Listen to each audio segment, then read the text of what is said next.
wording. All right. So it's 6 p.m. I'm calling to order the Board of Public Works meeting for the City of Franklin, Tuesday, September 14th, 2021. We'll do a quick roll call. Alderman Nelson. Here. Commissioner Woznicki. Here. Commissioner Porter. Alderman Nelson. Here. Commissioner Woznicki. Here. Commissioner Porter. Here. Commissioner Specht. Here. Commissioner Skoronsky. Here. City Engineer Morrow. Here. Assistant City Engineer Beinlich. Here. Is You that got it right? Yeah. It is. It's spelled. Is You that got it right? Yeah. It is. It's spelled the other way. That's why it gets confusing. And Highway Superintendent Schleter. Here. We'll do a quick pledge of allegiance.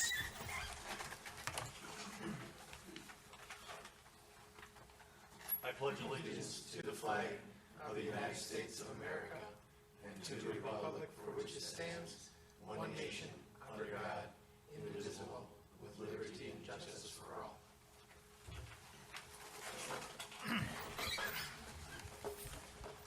Okay, we'll start with the reading and approval. Any comments from the board members? Or a motion to approve? I wasn't here, so I can't. So moved. Okay, Second. okay, so we have a motion from Specht to approve as presented. All of those in favor, aye. Aye. Aye. Aye. And Commissioner Woznicki, are you going to abstain? Yeah, abstain, please. And I will also. And Commissioner Porter will abstain. Okay. Porter will abstain. Okay. Then we'll move on to the public comment period. If you're, yes. Can I start? Yeah, I think we'll start with Glenn with his comment on what's in front of us, on what's in front of us tonight on a employee from the Public Works Department, sadly. Thank you, Mr. Chairman. I'm not sure exactly what I'm going to say, but DPW just lost a good one. They're all good, but this one's especially good. Craig Woltz. Pre-COVID, I would go down once a month and I'd give everyone the opportunity to ask any questions, complain, or whatever. Anything was free game. I don't think Craig one time ever spoke up about anything. It's not that he was being rude or anything. That's just he was kind of a quiet guy. He usually hide underneath his ball cap and such, but he let his understanding skills did his talking for him. Understand he was our best operator out there. I show in front of you kind of description, just kind of one illustration of what a dedicated employee he was. You know, he put off his vacation a day so he could was done right. And on that vacation, he had an accident, terrible accident, cracked his skull. His family spent a whole week with him, in pretty rough shape. So they finally turned off the ventilator yesterday, and they delayed that so they could get as many donors as possible. So I know all the guys down there are pretty tore up. I would imagine so. They knew him a lot better than I did. I can't say I really knew him because I had very few conversations. I can't say I really knew him because I had very few conversations with him. He was not a problem employee. He wasn't the loud mouthy kind. He was the awesome kind that I wish everyone could have been. So, if I may, I'd like to take a moment of silence in memory of Craig Woltz. He, long before, as they say, his legend ever did. He wasn't that old. Proves that only the good die young. So, moment of silence, please.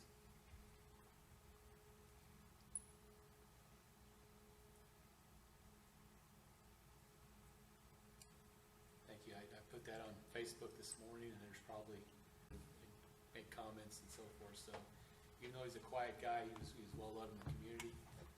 Seemed like everybody knew him, knew of him, went to school with him. Local kid, good guy. So. Yeah, these are always sad times, and you say on here that if you forward the arrangements. I never met him, so I don't know him, but I don't know if anybody else on the board has met him. But appreciate the good words. And, we don't always get the good words about our BPW employees. Always get the good words about our BPW employees out there as often as we should. And this is probably an unfortunate time to have to make good words, but, maybe a comment to the rest of the members, rest of the employees of the Board of Public Works that, we do appreciate every of the employees of the Board of Public Works that, we do appreciate everything that they do. From myself at least. I can't speak for the whole board, but I will speak for myself.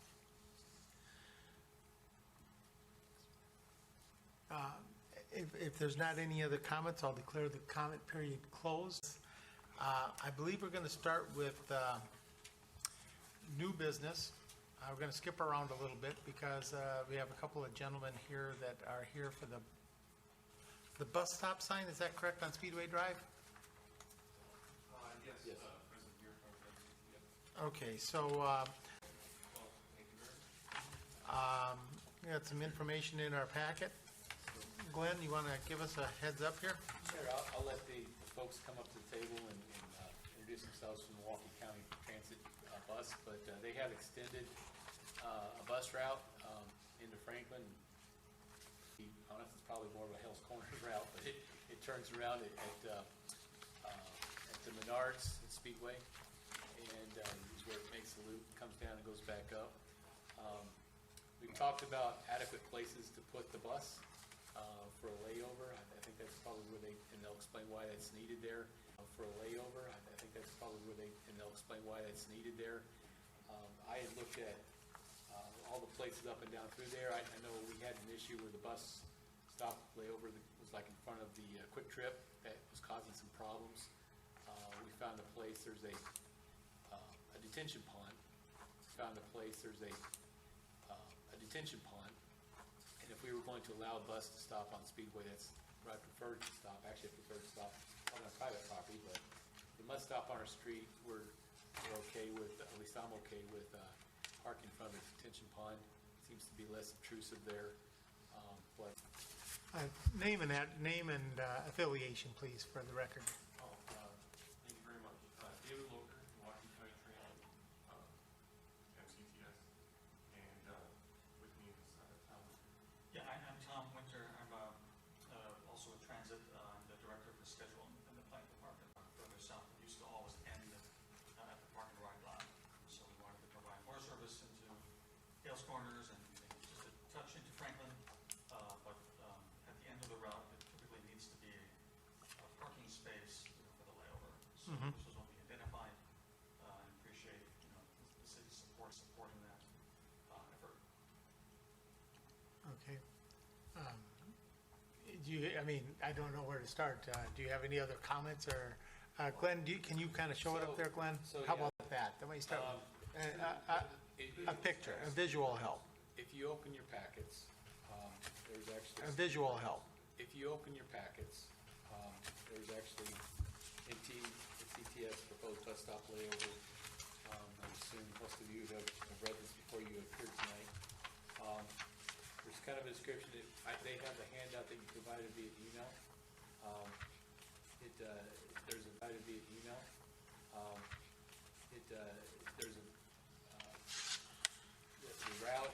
You see like a map with the yellow lines. So they would Yep. come down Highway 100, turn west on Speedway, layover in front of, if you will, Menards, and then head back on north. So the next page, it has some arrows. You'll notice that there is a detention pond that I referenced.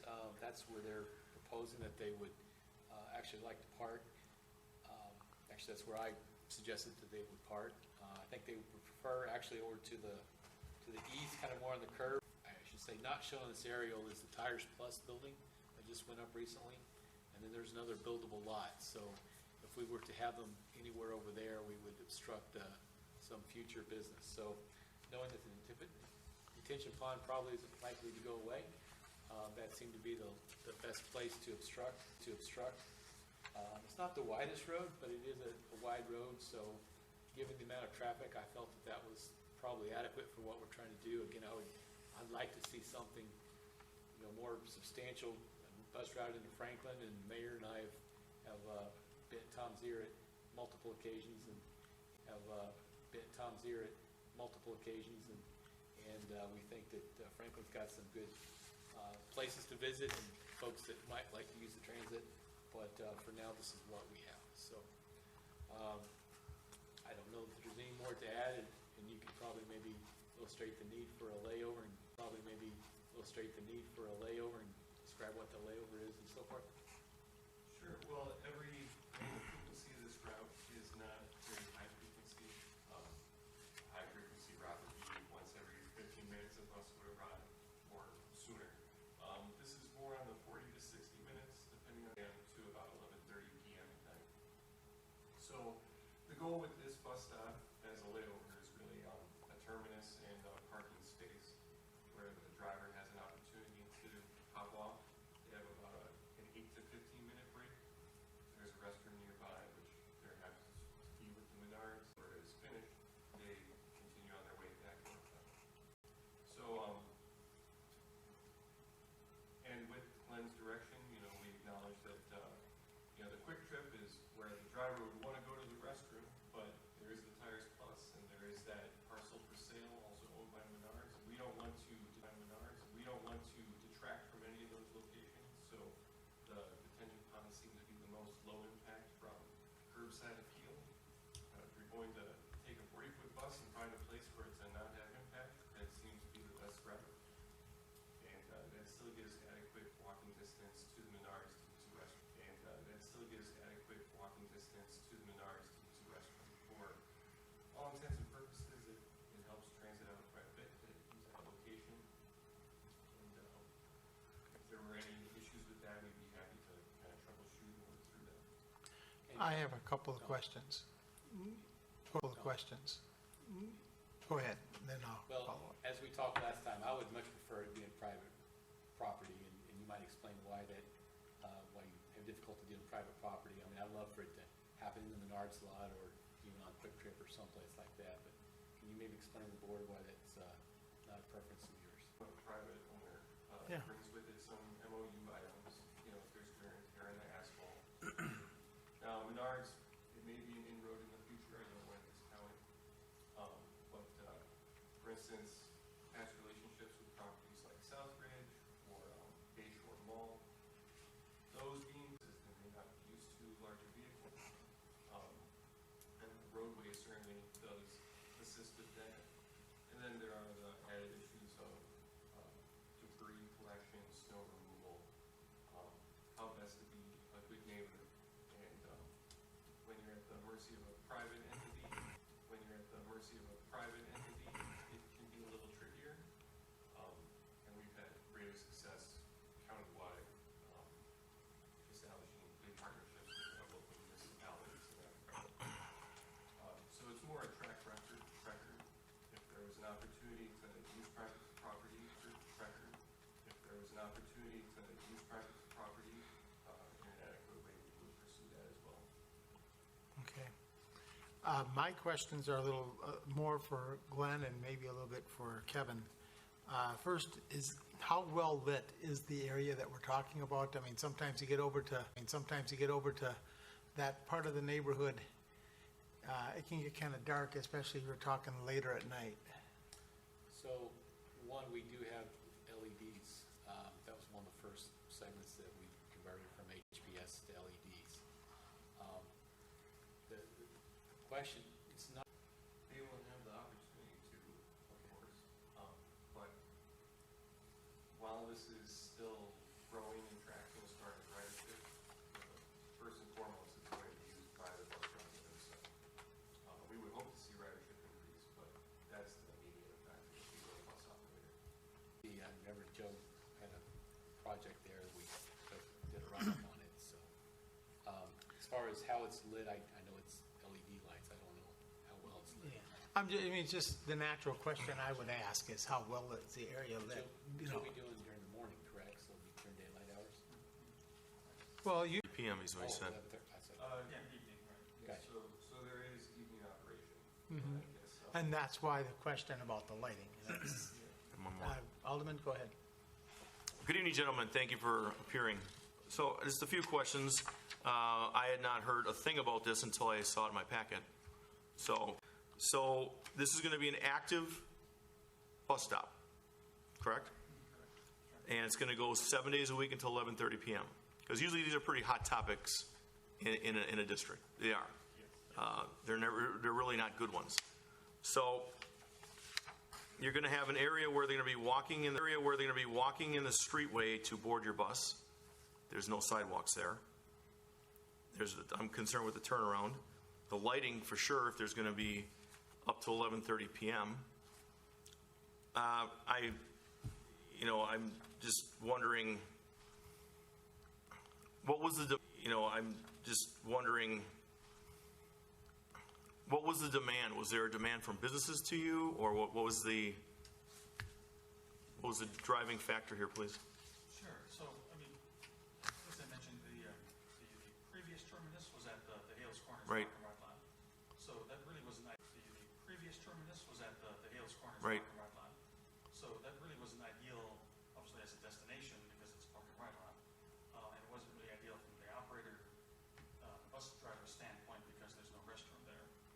So we, of course, there's a lot of development happening further south, and personally shop a lot at the Menards, so I would, on my own time, kind of drive that area many times, trying to figure out where is a safe place, as Dave was mentioning, in terms of, putting a 40-foot bus in a space that's not going to, impact other traffic conditions, not create maybe a situation next door, the idling and things of that sort. So, this location, it's brand new, right? We certainly, wouldn't be surprised if there are issues and bugs to work out. But it's one that's, I think as Glenn kind of pointed out, it's kind of works functionally. Is it the best spot? Probably not. But that's sort of the challenge, is to find, a space that's not on like the state highway, that's not on a 2-lane road with gravel, along the side. That's going to be a good destination. I would just say throw it there, all nation. I would just say throw it there, all bus route changes do require the approval of the county board of supervisors. So we kind of need to loop them into the whole process, which we did to extend the route. So yeah, we're certainly open to, suggestions, from yourself and we're certainly open to, suggestions, from yourself and the other, individuals in the city that might be a better location for the route.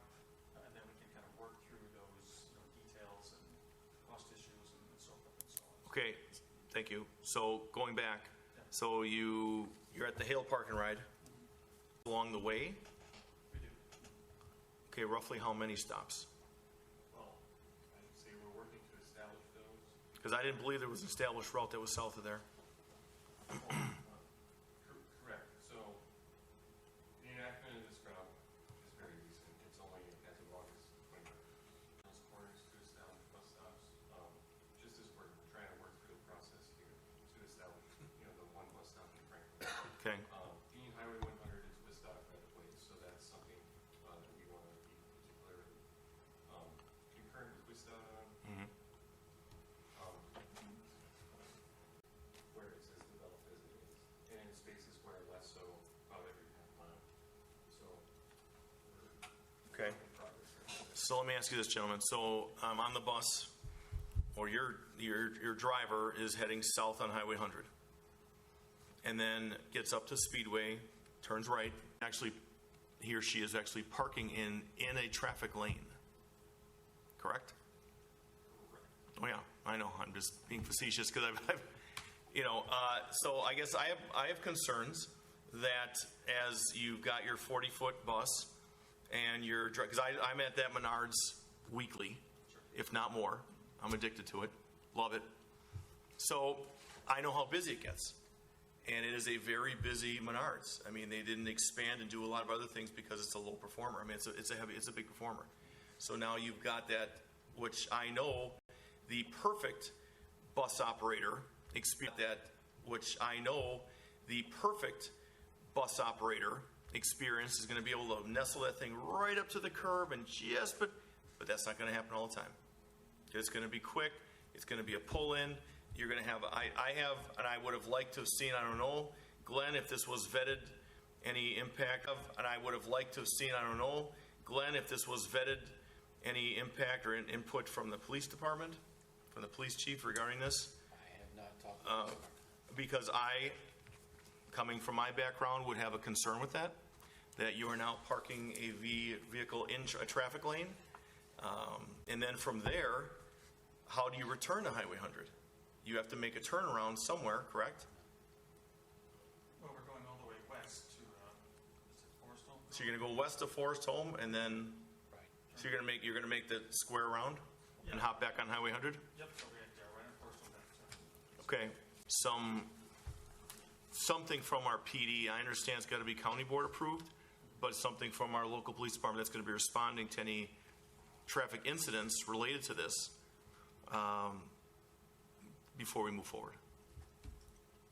Or we vote, but I know I get their response. Thank you. So if I could clarify, because I'll make Your mic is not on.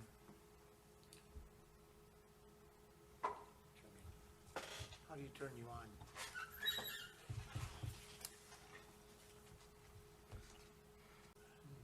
looks like it should be. You see, it's at Barber's. I'm not sure what's on. Oh, well.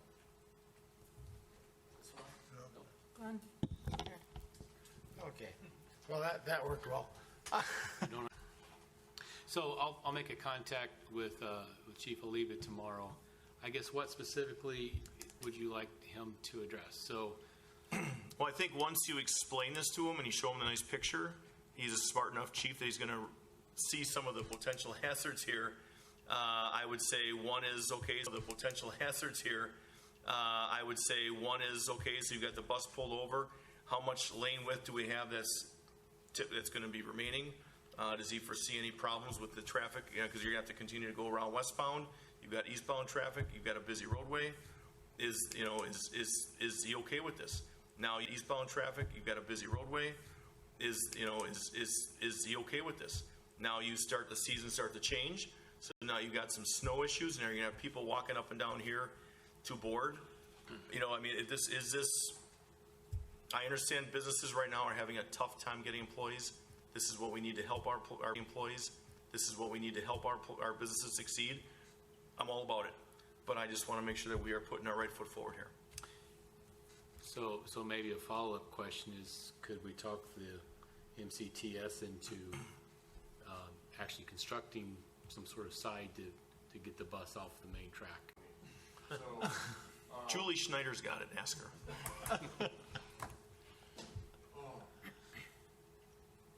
yeah, no, and I'm sorry to make light of it. It's one of those ongoing challenges that we have as a transit service provider. Capital investments in the way of, bus packets in the sidewalk, or like creating a temporary bus bay. You'll see in the media that there's some very targeted projects that do allocate for that, but for us to have like a pool of dedicated funding for an infrastructure project is not dedicated funding for an infrastructure project it's not a quick turnkey. So if I may, which is easier, to do that or to negotiate something with Menards to park on their lot? I'll give them the two. I'll check with Bernard. That would be, I think, preferable to. Sure, yeah, That would be, I think, preferable to sure, yeah. address the alderman's concern. We might be surprised. So, but yeah, to David's point, on county roads in Milwaukee County, a little different story there in terms of, infrastructure improvements that they'll make, whether it's a little concrete pad at the bus stop or a concrete pad in the street. But, yeah, typically, where our funding is primarily just for the service, just for the buses on the street. It's not for like making, major infrastructure improvements, except on county roads. So, but yeah, I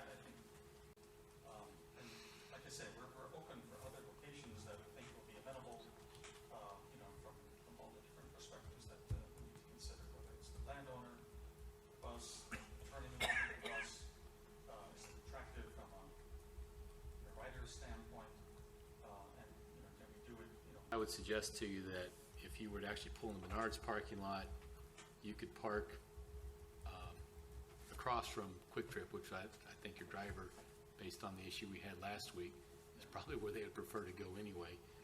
There's sidewalks right there, but it's all on private, gets us out of the street, just FYI. But it's all on private, gets us out of the street, just FYI. And just, something just comes to mind. I mean, sometimes we are fortunate that, like in the case of the Walmart that's on 27th and Sycamore, they constructed kind of a separate pull-in bay for the buses, which is perfect, right? I'm assuming that Menards would do that, but that sometimes you find out that those industries are willing to do that. So that's certainly a question you can ask. Because I would doubt that Common Council will give me a budget to bus stop for you Yeah. next year. Kevin, how would this affect your crews out there cleaning up snow and so forth in this particular area? That was going to be one of my questions, that we normally only make one pass each way and then move, or they're just, I'm assuming they're on to the rest of them, they're down for 10 to 15 minutes. If that driver's not in that bus, it's not. And the plow is going by, it's an opportunity for a misfire. So, that's excellent. And you generally hit it once going each way. How often do you hit it on a normal time schedule? Once? It's a long drive on the storm, numerous times, obviously, Yeah. but most of the time. Okay. It's the last question I have. It's the last question I have is more for this board as a kind of a what we do. What are we looking for on this board? Are we looking for a recommendation to council? My preference at this point is to table this for a month because I think my preference at this point is to table this for a month because I think there's information that we need before we can proceed. And I think you made the comment August 29th. I mean, this is kind of come up pretty quick, or has this been? It's obviously been planned, but it's only been pushed recently. So, I mean, for us to get our ducks in a row shouldn't hurt us, I would anticipate. No, I would say, right, we began this service, and ideally we would have ironed out this whole process in advance.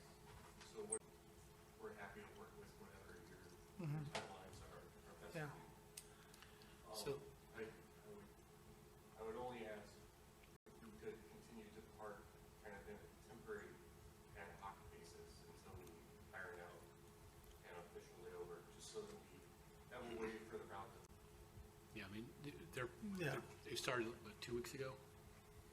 About a week and a half ago, so. This is not something that I would normally take to Common Council. This is, and it's like on 27th Street when bus issues, that's kind of been dealt with here, and you get lots of good comments and so forth. And as today's been, I think I heard that they would like to check with Menards. I'd maybe revisit this issue in a month, and we can decide. I mean, if they really insist that they need this spot, and this board is really concerned and would feel that they not, then I guess we could take it to Common Council if the details here and not have to clutter up the Tuesday night meetings. Okay, so in that case, I think what I would ask for is a motion to table this item until October's meeting so we can evaluate, get some information back from the police department, the information back from the police department. The alderman can kind of follow up a little bit with his concerns.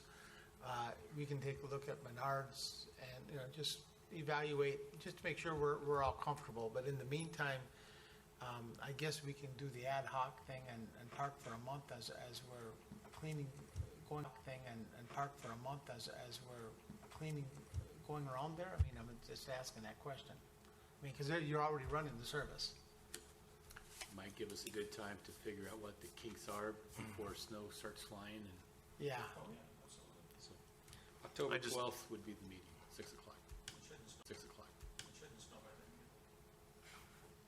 Yes, Alderman. Just one last thing. Looking at the picture you provided, so, and again, I don't want to be Captain Obvious, but, there is that no parking sign right there. And I'm sure that was placed there for a reason, and it probably could have been where around there. So these are things that I'm sure the PD is going to look at and recognize, and they don't need to do a full-blown traffic study, but just seeing, where this is located. And I agree with Glenn, there's edges of this, because I do go there a lot. There's edges, the outer lying edges are rarely part ends of it, so that could be a good thing. And again, I know, and as I hear it all the time about the struggles from the businesses to get employees, and public transportation is one of those struggles, and I'm hoping that we can address it reasonably, but I just want to make sure that that's done there. Thank you. I yield. So I guess I'm looking. That's done there. Thank you. I yield. So I guess I'm looking for a motion to table this until the. Motion to table until next meeting in October. Okay. I'll second. So we have a motion from Commissioner Porter, seconded by Commissioner Woznicki. Is there any other, from Commissioner Porter, seconded by Commissioner Woznicki. Is there any other questions or comments from members of the board? Not hearing any, then we will vote on that. Aye? Aye. Aye. Any negatives? Okay, so not hearing any negatives. We'll take this back next month, and in the meanwhile, work out the bugs, as they say, as we move forward. Okay? Thank you very much. I appreciate that. Yep. Thank you. No problem. Thank you. Okay, we're going to go back then to unfinished business, item 4A, which is the, I don't have, there's nothing included in our packet on this, Glenn, so. So Tyler It's passed this, this out. You see some pictures of pipes. oh, gotcha.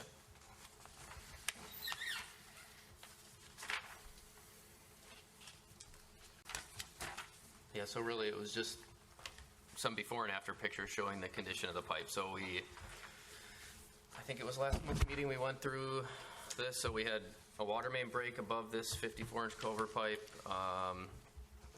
which kind of identified or caused us to figure out that looked at options of replacing it, lining it with a smaller pipe and then grouting around it, or doing a new type of liner, a cement-based spray-on liner, and that's the one we ended up going with. Saved us anywhere from 20 to 50,000 probably. And structural, it's about they spray it on, have a guy trowel it on. It's about 3/4 inch thick around, so we really didn't lose much capacity at all. And as you can see before, you can see a lot of the exposed rebar. So they went through, they patched it beforehand, and then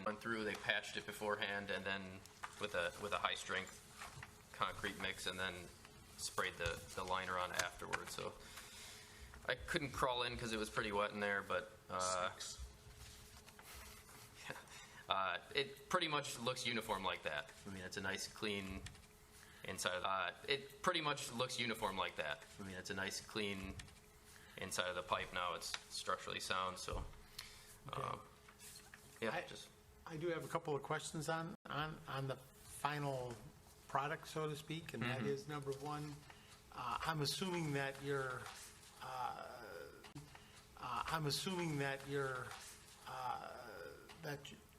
that your final product will have better flow characteristics in terms of because of all of the previously exposed rebar and so forth. I Yeah, assume that even if it's a little smaller, you've got better flow characteristics. Yeah, as far as like we lost a 1.5 inches in diameter the way around, but it's pretty But you minimal. got better flow, so I Yeah. think you end up a wash, I would assume. Yeah, pretty close. Yep. Okay. Any other comments from the board? Questions? So I'm putting this as informational only, culvert pipe with the spray-on concrete liner mix. And so this is informational. I appreciate that. And we'll move on. Item 5A, which is interesting, a request for blind person sign. And there's packets, and there's been emails, and there's been out there. Sure. I know the post office has been involved. Spoiler alert, I'm going to ask you to table at the end, but the gentleman who made the request, his name's Stan, and I can't remember his last name. He called me up today and says that he can't make it tonight. He would love to be here to tell you, would still go through and explain the entire situation, and if you want to table it till next meeting, he can attend. That's at your pleasure. So if you notice, I highlighted the lot where this gentleman lives on Belmar Drive, just East Street. There is actually a four-way stop at Belmar and 122nd Street. The gentleman is legally blind. He can see things right in front of him. He has, he can see some lights and so forth. This problem is that when he goes to get the mail, he stays at home. This problem is that when he goes to get the mail, he stays at home by himself during the daytime. He has to cross Belmar Drive. His concern is that people speed on Belmar Drive. They run through the stop sign, and they barely miss him. So his first initial request was, can we put up a sign, miss him? So his first initial request was, can we put up a sign or something to that effect that indicates that there's a blind person in the area? If you recall the conversation we had about a year ago, there was some studies that had shown that putting up blind crossing actually has the opposite effect. People tend to speed up in those areas. People tend to ignore people with canes and so forth. And the false sense of security, sign clutter, and EIEIO reasons why they're a bad idea. But nonetheless, I did try to figure out what can we do for this gentleman. It says Public Agency Council, the email, ITE, Institute of Transportation Engineers. I basically spelled out the issues, and the issues are, there's an elderly gentleman, claims to be legally blind, can see but can't trust his vision. He said that he can provide a doctor's statement. He's a veteran and so forth. He has had numerous close calls with vehicles as he crosses the street to get his mail. A few times a car stopped within 10 feet of him. The neighborhood has no sidewalks, if you know the neighborhood. The relatively skinny road has no curb and gutters, no shoulders, and the ditches are deep. The gentleman's driveway and mailbox is about 100 curb and gutters, no shoulders, and the ditches are deep. The gentleman's driveway and mailbox is about 150 feet away from the four-way stop. He does realize the unsafe nature of the neighborhood and does not go out walking. He just wants to cross the road and get his mail. And I did call the postmaster and I asked, can you put the post? And I did call the postmaster and I asked, can you put his mailbox on his side of the street? They do have a hardship case for this situation, so if someone can call and say, I have this issue, they will put the mailbox there, but they say he is not eligible because residents who do not have this disability. So basically the post office is saying, find somebody else in the house to go get the mail. With that, you can see the response from this, a person who used to work in the city of Dallas. For the most part, he indicated that they like around I believe a blind school. That's really the only place, if there's a lot of people in an area where that should be expected, then that's really, truly, his opinion, the only appropriate place. And he's a PE. I'm going to point out the initials. PTOE is a professional traffic operation engineer. I've known several folks who have that, go through quite a bit of additional school for this. So the other thing I did, and you see an email, the Donna Sauerberger, she's actually the lady who wrote the article that I referenced and I placed in the packet last year. I was talking to her quite a bit, and just to make sure this was with that designation, and the red flag kind of jumped at me when I saw, she has actually her own website, sauerberg.org kind of thing. So I wanted to make sure it was a real thing. I did some learning.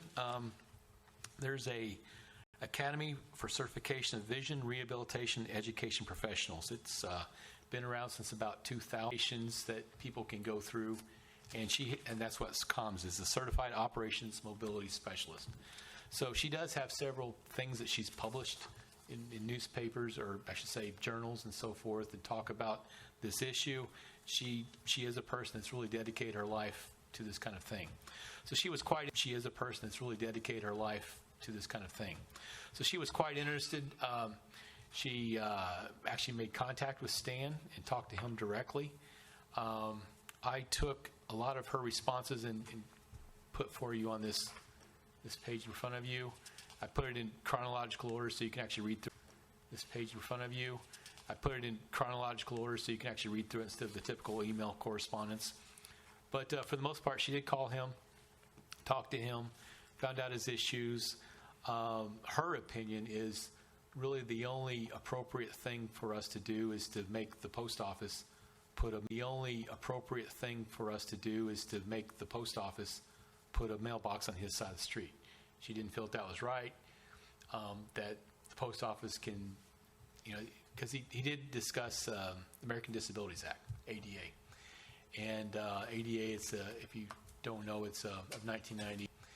And ADA, if you don't know, it's of 1990, is a Civil Rights Act. So once someone, you're not allowed to discriminate based on disabilities, basically. It's like discriminated based on race, religion, and so forth. So,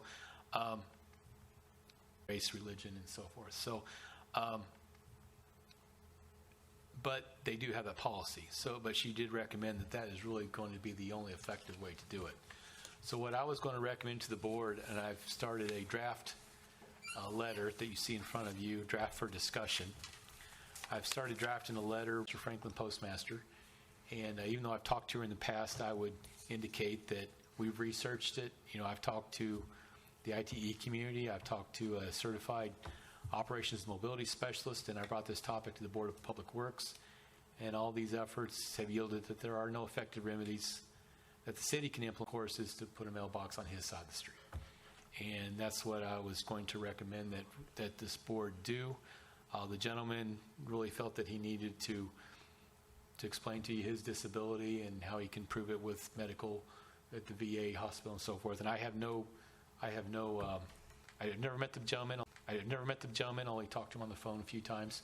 I have no qualms that probably is an issue, and the post office would have to, obviously, they asked for that certification. So I would open up for discussion, and if you want to table it, we can table it, and I'll have the gentleman come talk to you next. If you want to table it, we can table it, and I'll have the gentleman come talk to you next month. Otherwise, we can, as again, I'm suggesting that if there's something you want to add to the letter, we can add to the letter, but I think that'd probably be appropriate. There's unfortunately nothing I think the city can do that would be effective for the gentleman. I do feel for him. I think it's an appropriate need, but I believe that's something the post office really should help him with, not us.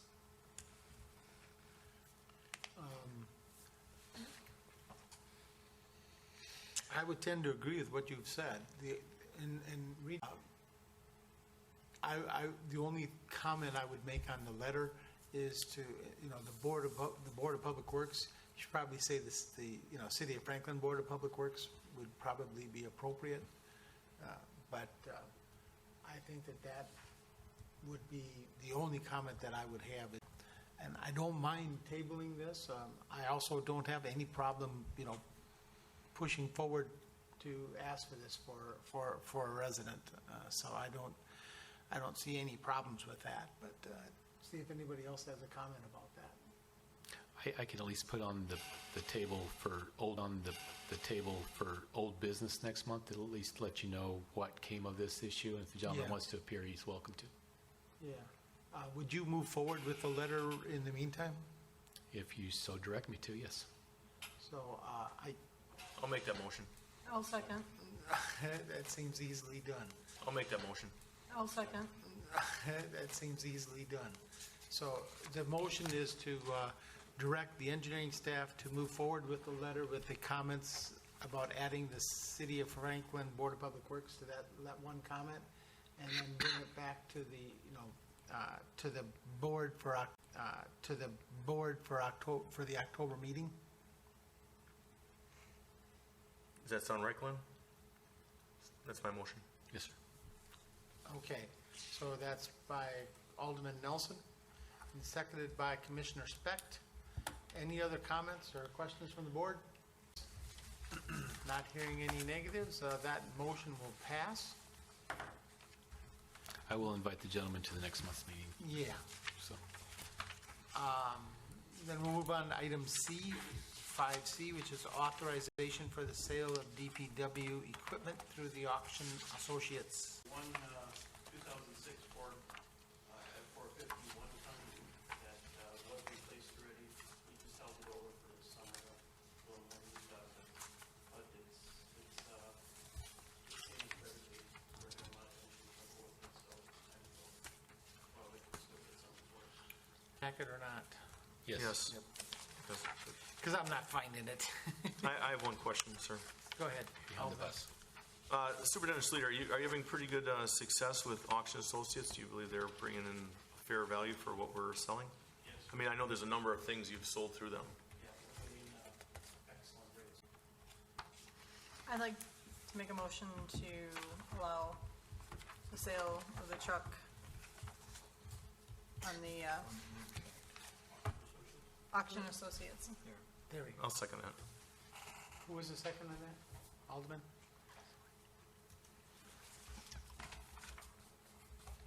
Okay, so the motion on the floor is to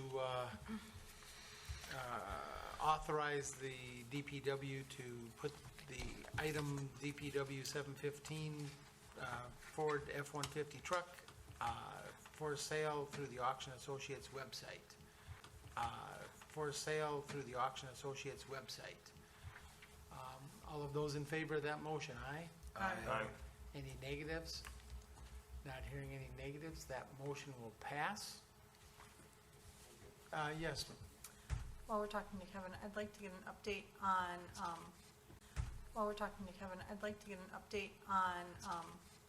believe it was a snowplow we were trying to get from Canada.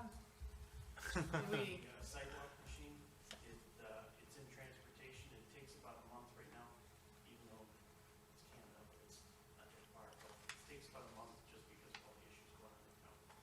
piece of Yes, equipment? I'm sorry. Yes, we were able to get the one we preferred, yeah. Wonderful.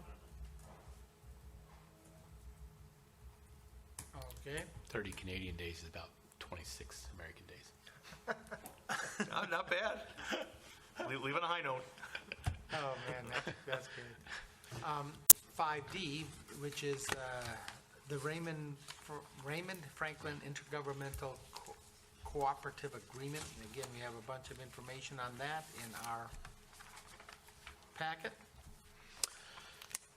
So, there's been some activity, I'll say that, down the eastern end of 27th Street, County Line Road area. As you know, we're building an industrial park.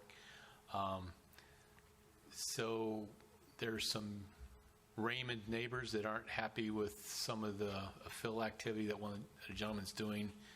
Long story, I don't want to go too much into, but we have issued citations. They're working their way through the court system, yada, yada, yada.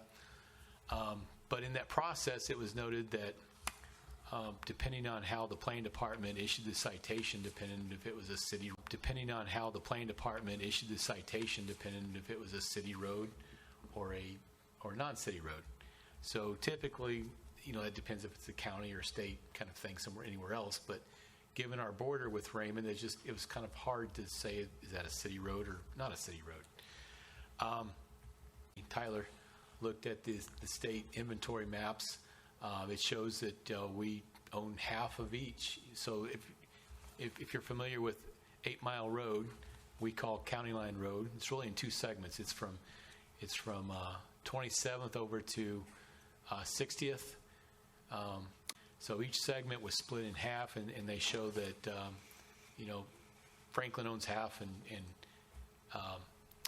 Raymond owns half, with the exception of the part that tails up. So if you remember, or not remember, but maybe some of you might remember, the county road used to go straight, and then when DOT did a bridge, they kind of rerouted County Line Road a little bit north there on the end. It kind of flips up on the end.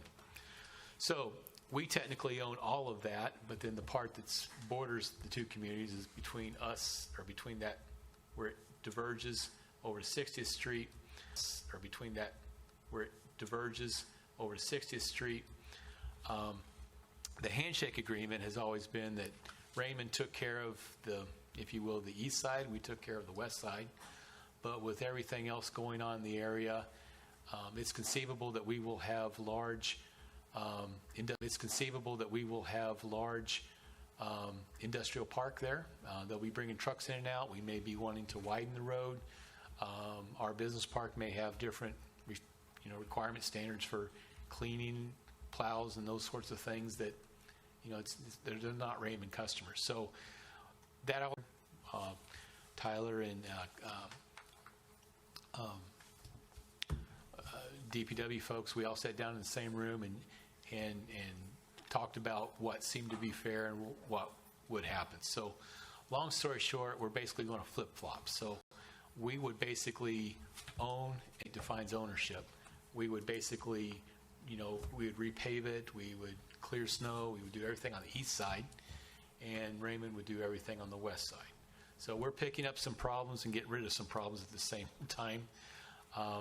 Kevin's comment, I think his phrase was teaching old dog new tricks or something about plowing routes to accommodate, but I think everyone says this is something doable, we just have to get used to doing it.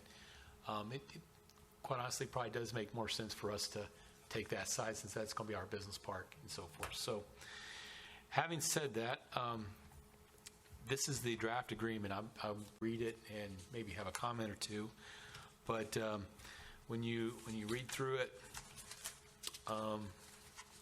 the other thing that we are picking up, which is fairly substantial, is we now will have a new bridge in our inventory.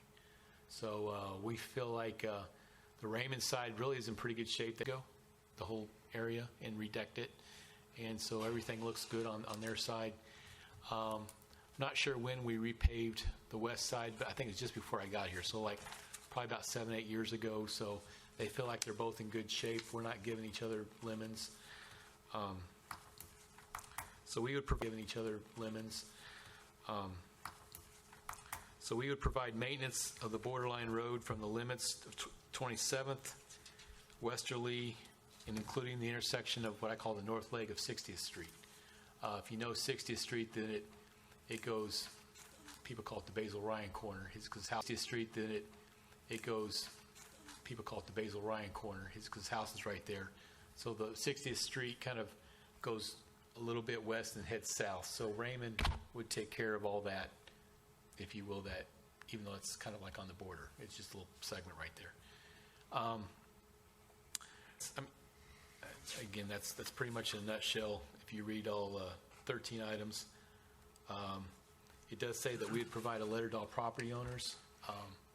So typically in the past, if you wanted a culvert or something on the west side, regardless of which north or south side of the road you were on, you would call us. Well, we're going to culverts and so forth on the east side, and likewise they'll do on the west side. Our residents will have to, if you will, approach them for a right-of-way permit. On the east side, their residents will have to approach us for a right-of-way permit. No monetary compensation. We're just doing a swap. We've never had it. It's always been kind of a handshake agreement. The thought is let's document this, because I don't want to work here forever. Someday somebody else will, be trying to figure out what the rules are, and they'll have something in writing to go by. Commissioner Specht. Why aren't we looking at just doing land transition so it's a little bit cleaner? Why aren't we looking at just doing land transition so it's a little bit cleaner, and we own the whole road and then they own sections of the whole road on another section? So DOT actually has a rule that it doesn't matter how we define maintenance, how we define ownership, they define the ownership. So maintenance, how we define ownership, they define the ownership.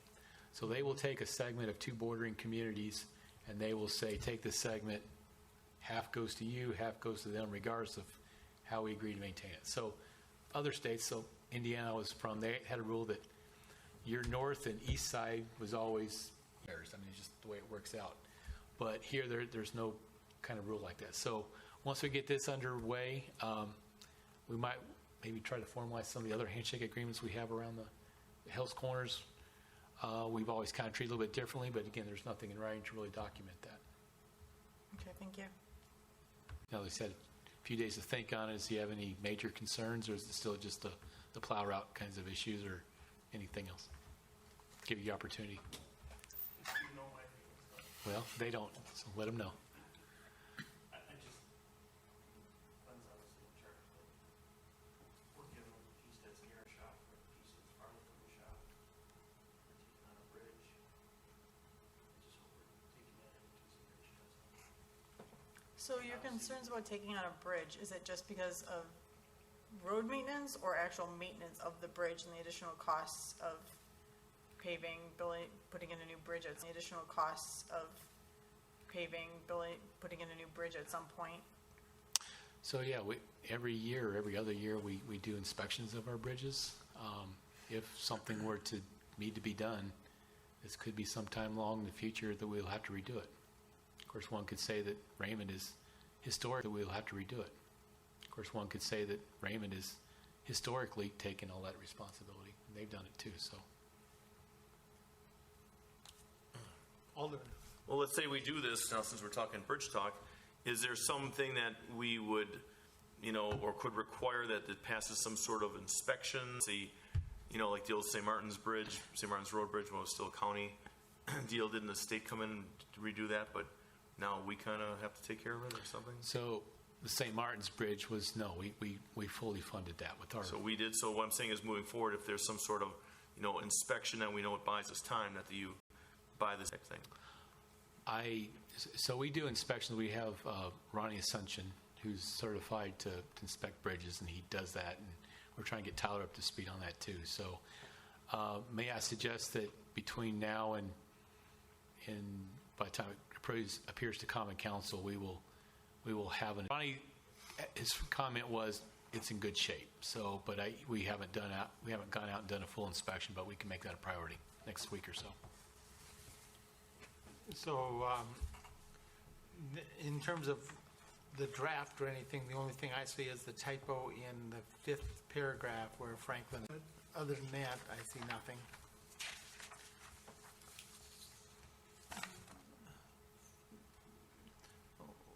So it's the fifth whereas coming down. Whereas approximately 700 feet. Next one down. That's 4 or 5. Franklin is spelled without the F-R-A. Franklin. Franklin. Yeah. Down in Missouri. Sorry, I got fat fingers. So that's the only thing I saw. So I guess what we're looking for here, okay, we're looking for an. Are there any other concerns you may have that you'd like to see included in this? Are there any other concerns you may have that you'd like to see included in this? But before this goes, I'm assuming this would go to the council? This would go to the Common Council, and then the Raymond Village Board or Town Board meets at the end of the month. So, Okay. Would we want to have, the Village Board or Town Board meets at the end of the month. So, okay, would we want to have that inspection before it goes, you guys to have the time to take a quick look at the bridge before it goes through us, or are we good with that? Ronnie's here this week, right? I think we could squeeze that in later this week. For a motion then, pending the inspection, to recommend the council to approve this? If that's your desire, again, we're curious to know if there's comments or suggestions or other. Ms. Beck? Is there anything that we're hoping the inspection, like, is there any request to go to council? I don't even know how to answer the question. What I would suggest is maybe we look at and see if there's any defects that require attention now. I mean, it's, I can't predict how long something will last. What? It's true. To me. So, I guess, what I'm hearing is if there's any maintenance issues, you would definitely want the Common Council to know about the maintenance issues. Yeah. And maybe that might be part of, Raymond, you bring it up to snuff, and then we'll take it, or something like this. You bring it up to snuff, and then we'll take it, or something like this. Is that what I'm hearing? I think that we need to make sure that the council is aware if there's any maintenance issues, they should be brought up at this point. I understand it has a new decking, and I'm told the wing walls are in good shape, so I can, but I understand it has a new decking, and I'm told the wing walls are in good shape, so I can, but again, I haven't had Ronnie go out and look at it, so. So I guess what I would look for is a motion to then recommend this to council pending abilities from the inspection from our personnel. I would kind of make that motion. I'll make the motion to send this to council based on having a bridge inspection completed, summarized to council so they are aware of the current conditions. And they can then decide at that point if they're comfortable with it. What the responsibilities that they're taking on. You can not put that last part on. Okay, you want to try it one more time? For this to go to council to approve with the requirement that a bridge assessment is completed and presented to the board. To the council? Council. And they have to accept what is found in the bridge assessment report. Is there a better way to put that last part? I know what you mean. Gotcha. Good. John will make it sound good anyway. There we go. Okay, yeah, well, I tried. So recommend to council to approve the agreement, and I'll fill that in, with the requirement that the bridge inspection is completed and reported to the council for action upon. Sounds fabulous. Sounds fabulous. Is there a second to that? Yes, I'll second that. Told you he'd do it. It's all that experience. I was going to say it sounds secondable. Sounds secondable. Okay, so Commissioner Specht and Commissioner Porter, are there any other, okay, so Commissioner Specht and Commissioner Porter, are there any other comments from board members? If not, all of those in favor, aye? Aye. Any negatives? Not hearing any negatives, that motion will pass. And then we'll move on to item 5E, which is DPW expansion update. You have some pretty pictures in your packet. Throw them away. That's an older version now. So I have a new, I got a new version this afternoon. So Kevin and I made a presentation to Common Council, actually a committee of the whole. I tried to make the point that it's really not that old. You're going to hear people in the community say, you know, what are they doing with it's a brand new building almost. It's 1995. They're right. It's not that old. I've been in a lot of DPW buildings where it's, World War II era and 20 health code violations and, all that kind of stuff. This is not that kind of, we're just not meeting the needs of our DPW. We're being asked to do things more and more efficient. Just getting in and out of the building, just everything we have to do, waiting in line for gas, the whole thing is just, you lose hours a day. So, if every guy down there, I say guy because one lady's admin assistant, every guy, one lady's admin assistant, every guy, wastes half hour, that's, 20 times, that's 10 hours a day, so that's basically a full-time guy that we're losing every day just because of the inefficiency in and around the building. So I wanted to give you a kind of an update of what we're in and around the building. So I wanted to give you a kind of an update of what we're looking at here. And I do want to thank Commissioner Skoronsky. He was part of selecting the consultants. I don't think we've been to you since we've actually selected consultants. So let me back up even further. So we looked at two consultants. There's a Barry Entos Zimmerman team and a Keeney team. And I think up and down, I think everyone felt like both groups could have done a good job for us. It came down to the absolute slimmest of margins, but we selected Keeney and doing well. And before we made the selection, Kevin and I and the fire department went and visited, I don't even remember how many, I think like 9 or 12 fire stations, DPWs, just to see whatever. We got a lot of good ideas, got a lot of good questions, and so from that we selected Keeney. So Keeney is working on this. Let's see if I can zoom in a little bit. So this is the existing site. Quit working here. There we go. This is the existing site. Quit working here. There we go. This is the existing site. The green part is the existing vehicle parking. If you were to look inside the building, the pink part is what we call the office. It's like the locker rooms, the lunchroom, the office space. The lunchroom, the office space. The orange part is the garage, and then they have shops. So we really just have one shop for the entire place. Then we've got some shops out here. These are the old city garage, extremely old block building. This city garage, we're told is maybe the old town hall, I believe, is what they claim it to be. It looks like it's sitting in WisDOT right away. And of course we have our new salt barn, and then we have the salt barn that needs some love. So, and then softball diamonds in the back. That's actually DPW's part.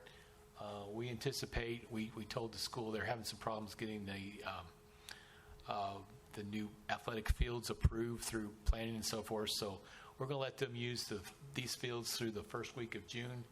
After that, absolutely bursting at the seams with things that we store in here. The proposed facilities, I'm not sure if I can do this. So this blue building, this is a fire station. So the idea is we're going to take the fire station from 60th Street, all the growth in the southwest part of the city. Fire department actually needs 4 fire stations. And give credit to the chief, Adam Remington.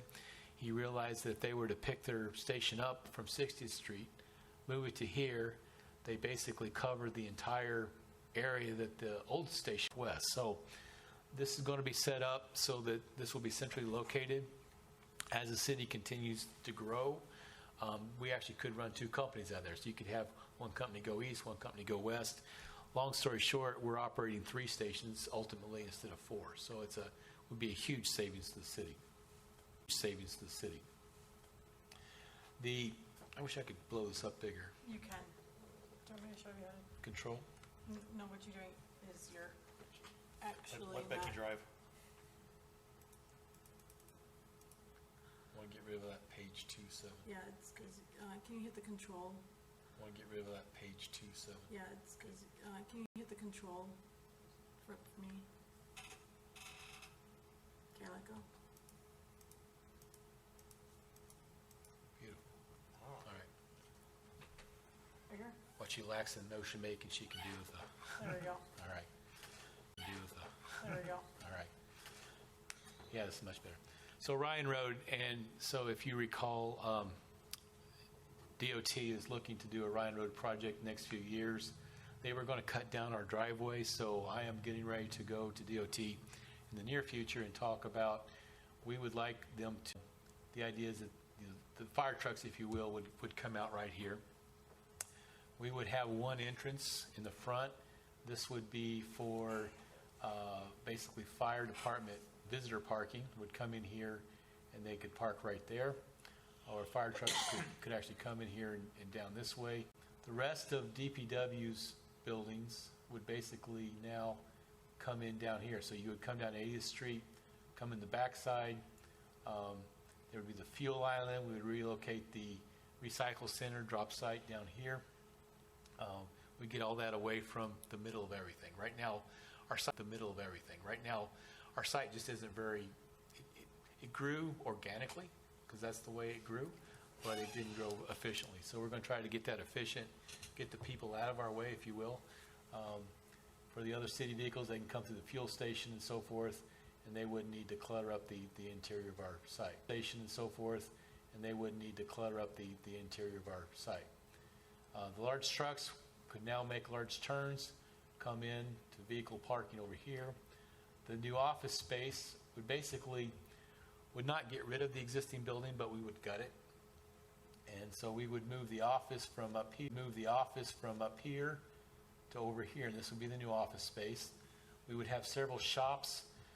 If you could think of shops, these are like small garages, so you could access from inside or outside the building, but you would have a garage for parks, you would have garage for electrical lighting and so forth. And it's really worked well. So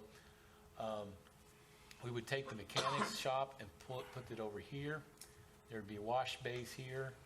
I'll get to what the interiors look like. But the fuel island, so we now have two fuel islands. This would be the high capacity fueling station. These are the fast pumps, if you will.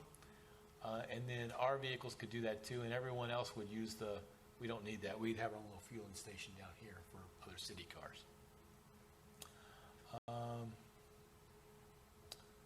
So let me go to the next page. Oh, we will do some designs for stormwater ponds. That's what we're going to, if Common Council approves the budget and we start the design, architecture design next year, we would also do the design for these ponds so we could get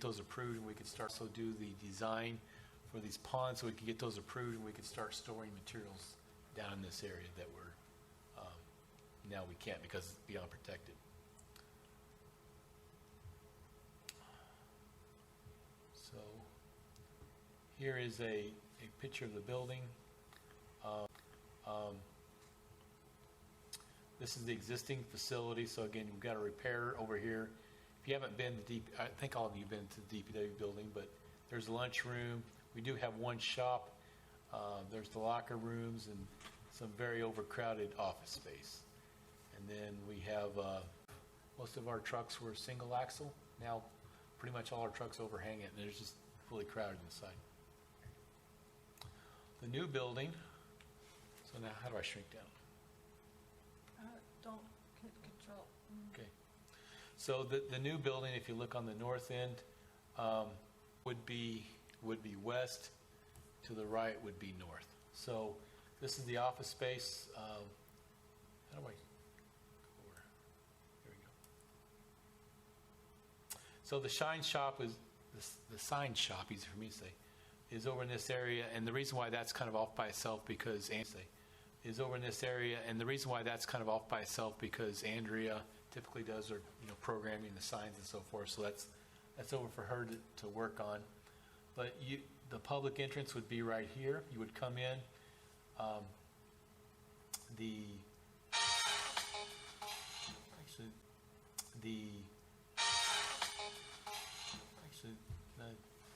This is so new. I'm a little surprised where I'm at.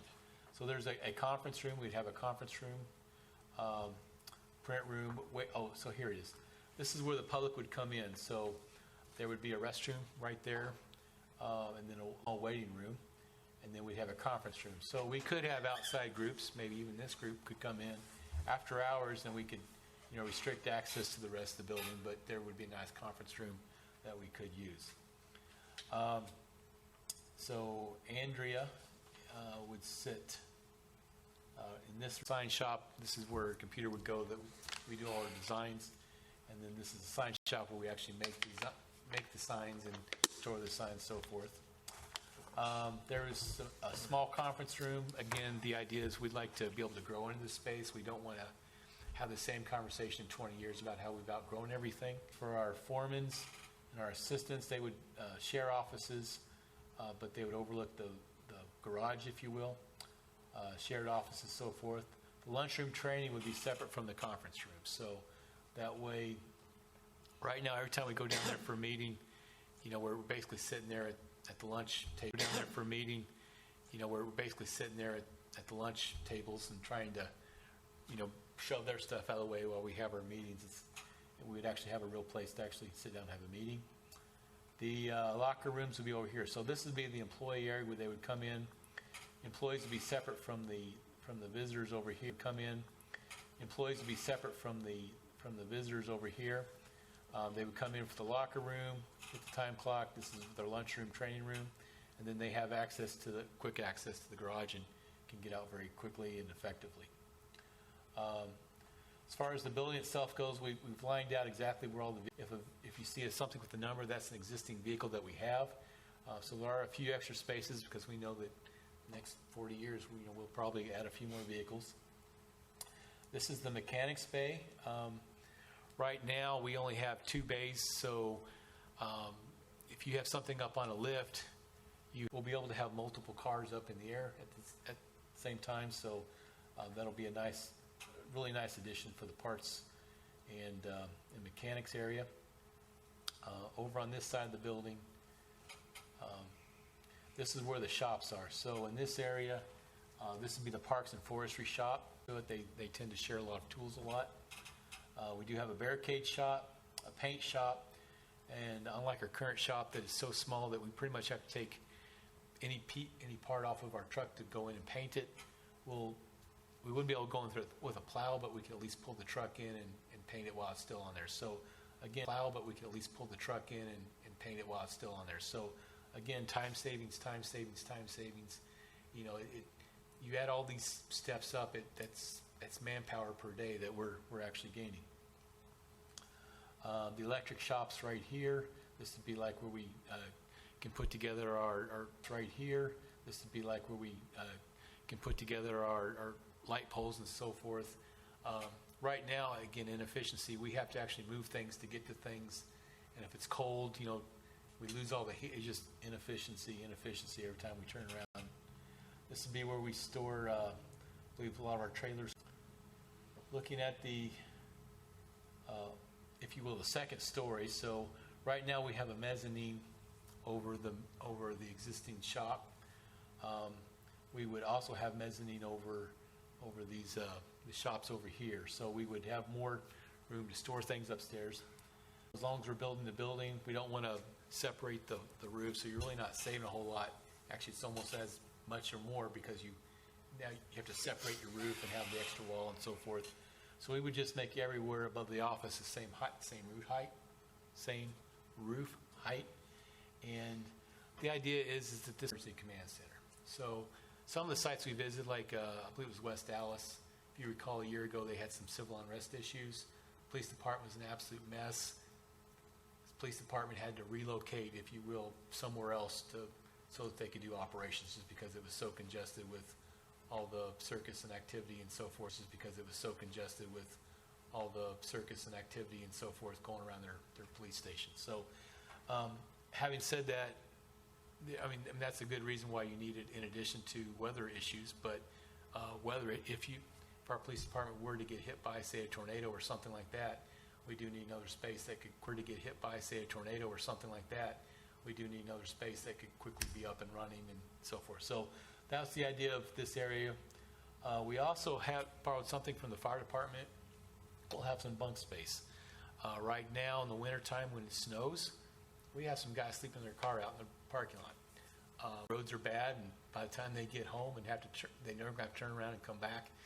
We'd like to have a few bunk space. We're basically borrowing that idea from the fire department. So this would only get used a few times a year, but it would get used multiple times a year because the guys who live, 20, 30 minutes away, normal day, it's be a space we could grow into. So, for example, if the city ever wanted to do a Parks and Rec department or something like that, we do have additional space over here. We could accommodate some of those issues.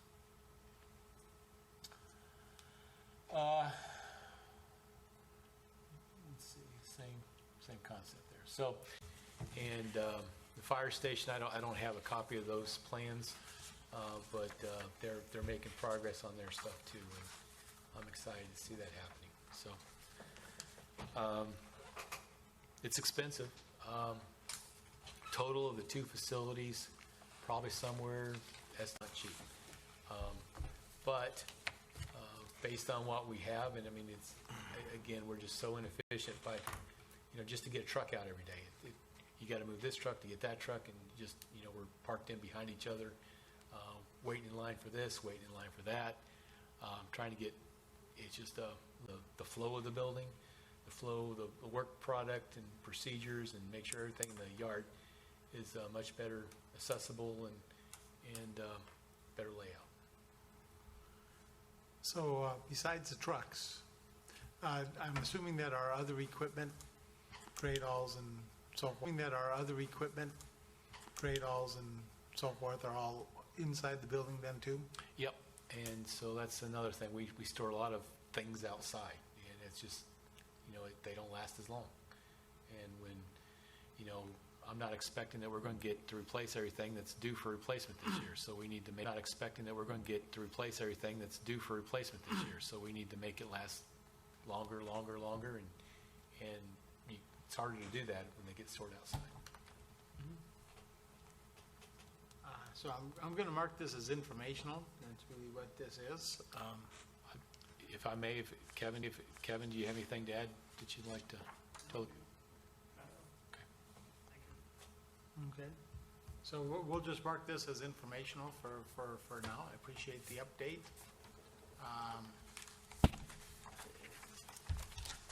And then we'll move on. Okay. That would be the second Tuesday of October. So, and then it is 7:21. Do I hear a motion? Motion. Second. All of those in favor? Aye. Aye. Any negative?